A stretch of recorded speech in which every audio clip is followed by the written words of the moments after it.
Hey guys, welcome back to another video. So the videos I just put together when I've got a bit of free time. So every couple of weeks I try and do one, just when I'm doing some maintenance or in between when I can fit it in. So this week someone requested how I do gravel vacs on Neocaridina tanks. So I thought I'd just put this quick little video together to show that process.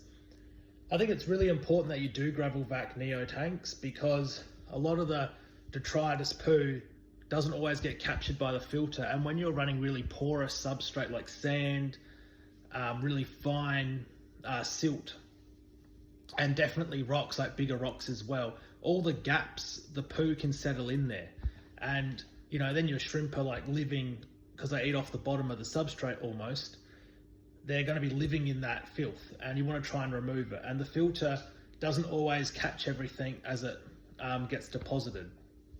So that's why gravel vacuum is really important. And I find if you let a tank go too long, it builds up, can cause, you know, problems with the babies living, and then you can get spikes in the tank, and it can cause a lot of issues. So I try and gravel vac every couple of months, 3 months. I did a video before that I showed about stability issues. You definitely you don't want to be doing it all the time, because you can definitely run into stability issues. But I think it's just having a look, and you know, I sort of get my tweezers and poke it into the soil, and if a lot of detritus puffs up, then I know to gravel vac it soon. And if it doesn't really puff up a lot, then I know it's all right. And thinner the substrate, the less it can hold as well. So if you run really thick substrate, like some people run 3, 4, 5 centimeters of substrate, that can hold a lot of detritus before it fills up.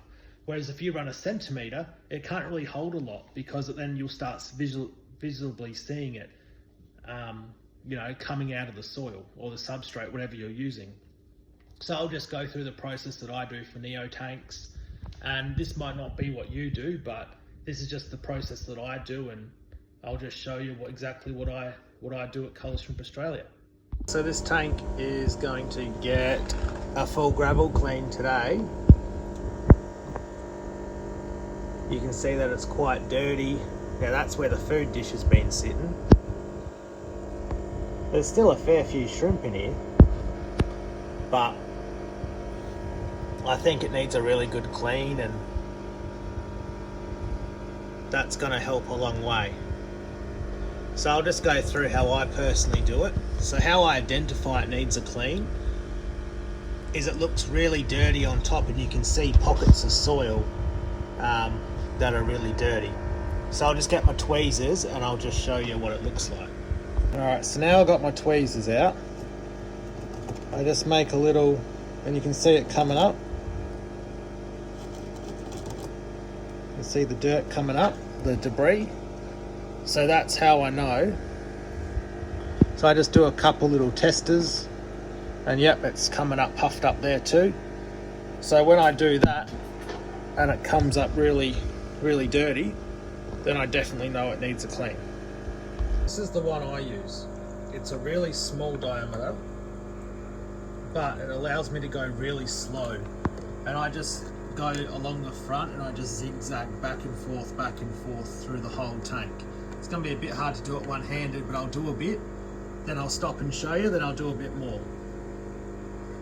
And I like to remove a lot of the sand out and then replace it about a week's time.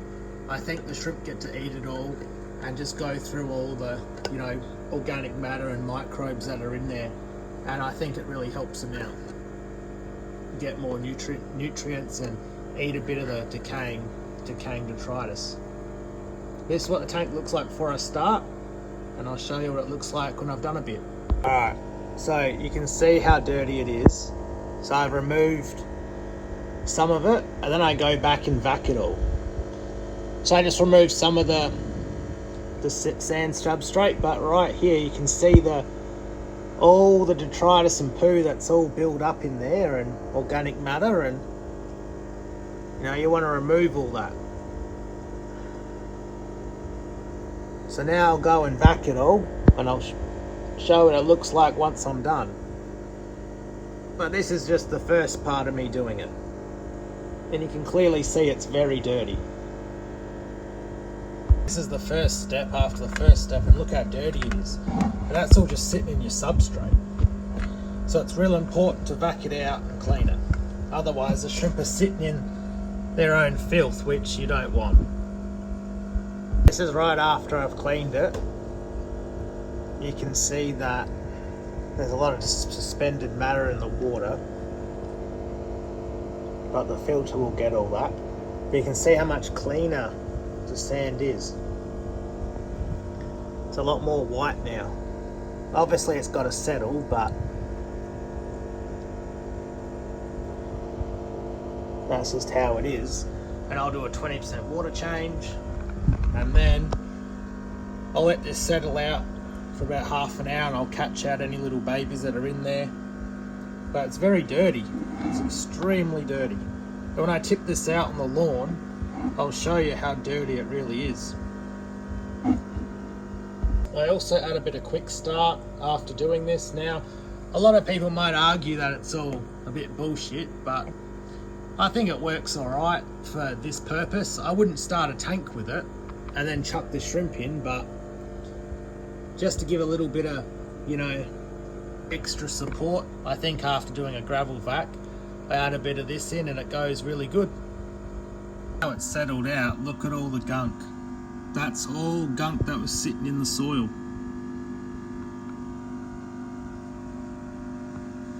There's a lot, so that's why you want to remove it. It's real important to remove it, otherwise your shrimp are sitting in that in the tank. I'll tip it out on the lawn and I'll show you. I poured some of it into a catch cup so you can see it there, but look at all that. That's all just sitting in your soil. So it's definitely important to remove it. It's probably maybe 80 mils of sludge and about 20% of that bucket. So there's a good probably 300 mils all up of sludge for the whole bucket that came out. It hasn't even fully started settling yet, but you know, that's all just sitting in your substrate. The shrimp are living in that, so you don't want to do that. That's why you want to gravel vac and remove it all the time. Just a quick little video I put together to show you, you know, how much actual sludge, debris, waste that, you know, builds up in your soil layer, and it's really important to remove that because your shrimp are living in that tank, and if you're getting if you disturb that or move it around, then you're going to get ammonia spikes, you're going to get problems, you're going to get sick shrimp. So it's really important to keep an eye on that.